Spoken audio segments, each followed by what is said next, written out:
अरे बिद्दू, आज घर में बहुत काम है। आज तुझे स्कूल जाने की जरूरत नहीं है। लेकिन दादी, आज तो स्कूल में मेरा टेस्ट है। अरे एक दिन स्कूल नहीं जाएगी तो ऐसी कौन सी तेरी कलेक्टर की पढ़ाई छूट जाएगी। वैसे भी मैं देख रही हूँ आजकल तो बड़ी ढीठ हो गई है। अपनी दादी की बातें सुनकर बिंदु नाराज हो जाती है। तभी उसकी माँ कहती है, अरे बिंदु, इतनी छोटी बात पे मुंह फुलाने की क्या जरूरत है। दादी बिल्कुल सही कह रही हैं। लड़कियों को तो घर के काम काज सीखना चाहिए। अरे बहू, रमेश के लाड़ प्यार ने इसे बिगाड़ रखा है। कम से कम तू तो मेरी बात समझती है। अच्छा, मेरी पूजा का समय हो गया है, मैं पूजा करने जा रही हूँ। इतना कहकर रमेश की माँ वहां से चली जाती है। इस तरह बिंदु की दादी और माँ दोनों अक्सर उसे घर के कामों में ही उलझा कर रखते थे।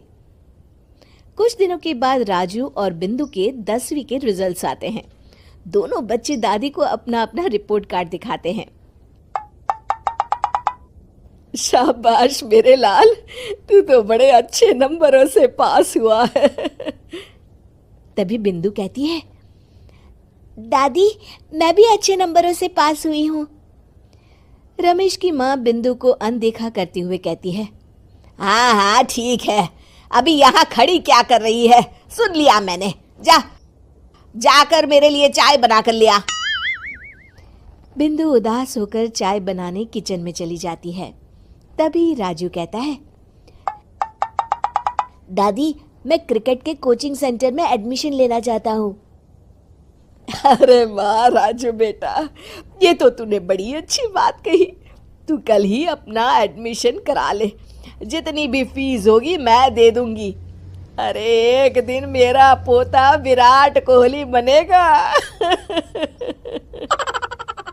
इस तरह अक्सर रमेश की माँ अपनी पोती बिंदु के साथ दुर्व्यवहार करती थी। कुछ दिनों के बाद रमेश की माँ और उसकी पत्नी दोनों सास बहू मिलकर राजू का एडमिशन अच्छे स्कूल में करवा देते हैं, लेकिन बिंदु का एडमिशन नहीं करवाते।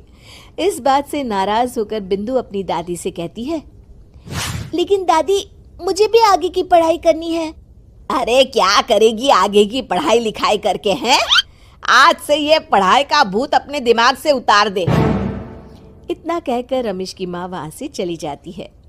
उस दिन के बाद से बिंदु की पढ़ाई हमेशा के लिए छूट जाती है और उसकी दादी उससे घर के सारे काम करवाना शुरू कर देती है। इस तरह उसका सारा दिन घर के कामों में ही बीत जाता था। कुछ दिन बीत जाते हैं और एक दिन रमेश छुट्टियों पर घर आता है।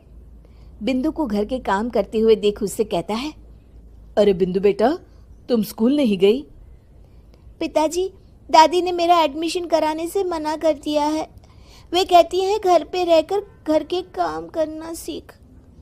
अपनी माँ का ये बर्ताव देख रमेश को बहुत गुस्सा आता है और वो अपनी माँ से कहता है, माँ, ये तुमने क्या किया?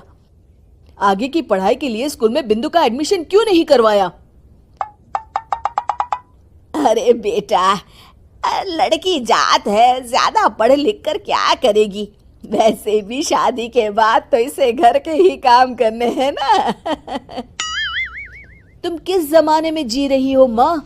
अगर कल्पना चावला के घर वाले भी तुम्हारी सोच के होते तो क्या वो पूरी दुनिया में हिंदुस्तान का नाम रोशन कर पाती? इसका स्कूल छुड़वाकर तुम इसका भविष्य बर्बाद कर रही हो, लेकिन मेरे रहते ऐसा नहीं होगा। बिंदु बेटा, कल ही तुम्हारा एक अच्छे स्कूल में एडमिशन करा दूंगा। तुम जितना चाहे उतना पढ़ो। मेरे होते हुए तुम्हें किसी बात की चिंता करने की जरूरत नहीं है। अपने पिता से हौसला पाकर बिंदु खुश हो जाती है और कहती है, जी पापा, मैं खूब मन लगाकर पढ़ाई करूंगी और बड़ी होकर डॉक्टर बनूंगी। ये हुई ना बात। शाबाश मेरी बेटी। शिक्षा, लड़का हो या लड़की, हमें दोनों को आगे बढ़ने का मौका देना चाहिए।